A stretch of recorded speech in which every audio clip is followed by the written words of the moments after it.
हिंदू सभ्यता और संस्कृति विकसित हुई तो एक कार्यक्रम सिंधु दर्शन का पहले 2018 के पहले उसके लिए अनुदान देते थे, वो भी मध्य प्रदेश ने शुरू किया था, लेकिन बीच में सरकार चली गई, फिर कोविड आ गया, तब से वो बंद हो गया।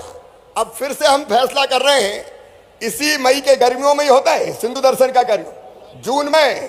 तो जून में अब जो भी हमारे भाई बहन या बेटे बेटी सिंधु दर्शन के लिए जाएंगे, 25,000 रुपया अनुदान प्रति तीर्थ यात्री दिया जाएगा।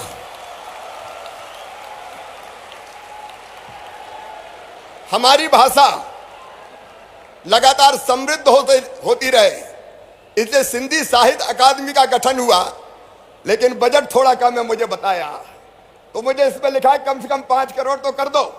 तो ठीक है 5 करोड़ कर देते हैं, सिंधी के लिए 5 करोड़ कौन सी बड़ी बात।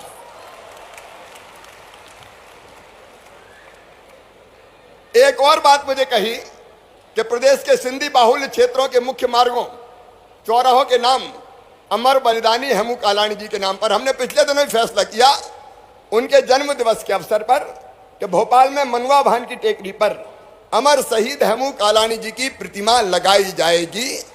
और इसके अतिरिक्त भी जबलपुर इंदौर में भी हम फैसला करेंगे कि कौन सा उपयुक्त स्थान है जहां अमर शहीद हेमू कालाणी जी की प्रतिमा स्टैचू लगाया जाए, ताकि वो हमें प्रेरणा देते रहें।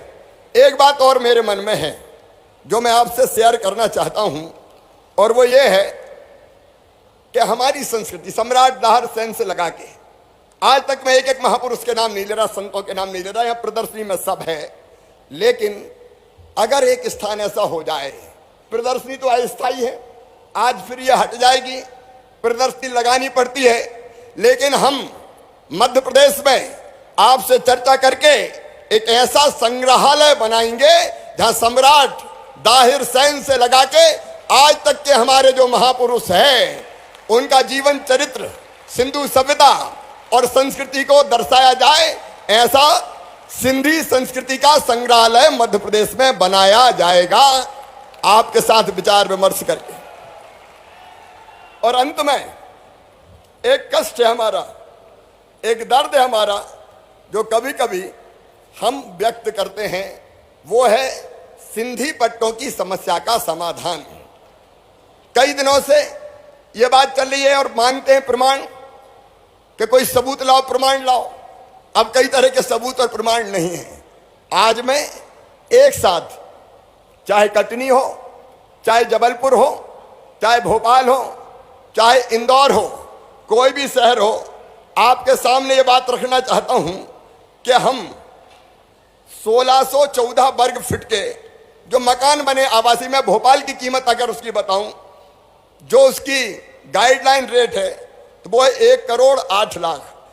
अब हम इसको केवल 1% मूल्य लेके और ये पट्टे स्थायी रूप से दे देंगे, वैधानिक अधिकार आपका हो जाएगा।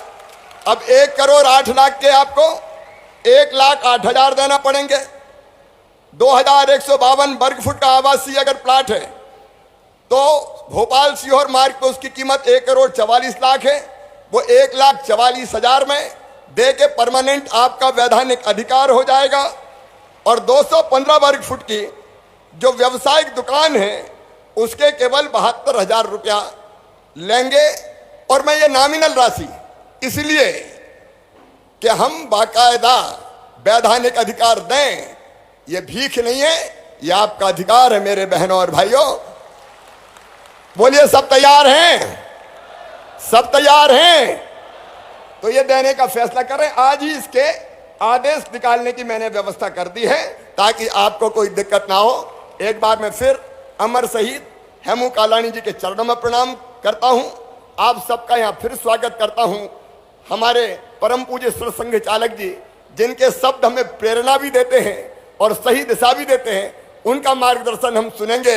मेरे साथ एक बार फिर बोलिए, भारत माता की, भारत माता की, अमर शहीद हेमू कालाणी की।